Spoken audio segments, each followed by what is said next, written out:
मद्यपान.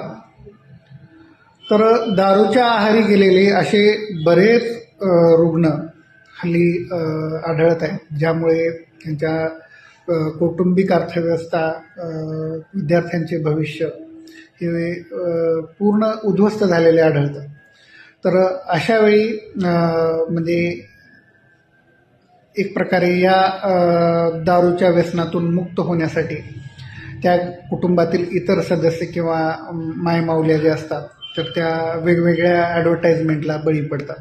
जसे की रुग्णाला न सांगता दारू सोडवा. आपण महामंडळाच्या बसनं ज्यावेळी प्रवास करतो त्यावेळी हमखास बसच्या पुढच्या म्हणजे ड्रायव्हरच्या पाठीमागे पुढचं जे हे असतं म्हणजे विंडशिल्ड असते किंवा जे पहिल्या शीटच्या समोर असतं, तर तिथे लिहिलेलं हमखास आढळतं की रुग्णांना न सांगता दारू सोडवण्याचे औषध मिळेल.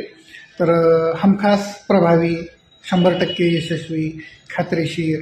तर अशी मार्केटिंग, अशा पद्धतीनं मार्केटिंग करून कुठलेही औषध म्हणजे त्या रुग्णाला न सांगता त्याच्या अप्रत्यक्षपणे जेवणात मिसळणे आणि त्याला खाऊ घालून म्हणजे दारू सुटेल बाबा त्याची ही आशा बाळगणे, ही केवळ एक आशा आहे.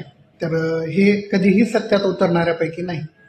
यामध्ये रुग्णाच्या जीवितास मात्र निश्चितच धोका होऊ शकतो, कारण जी बरीच औषधं मार्केटमध्ये उपलब्ध असतात जे की रुग्णाला न सांगता त्याच्या आहारात, जेवणात मिसळायचे असतात.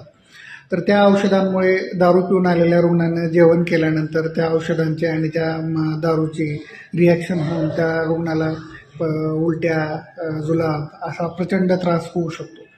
यामध्ये रुग्णाला एकतर ब्लड प्रेशर कमी होणं किंवा ब्लड प्रेशर जास्त होणं, हे दोन्ही पद्धतीच्या संभाव्य धोके होऊ शकतात. कमी झाल्यानंतर किडनीचा आजार होऊ शकतो, त्यामुळे पेशंट शॉकमध्ये किंवा कोमामध्ये जाऊ शकतो. तसंच जास्त प्रमाणात रक्तदाब वाढल्यानंतर त्या पेशंटला लकवा किंवा हृदयरोगाची किंवा हार्ट अटॅकची लक्षणं जाणवू शकतात.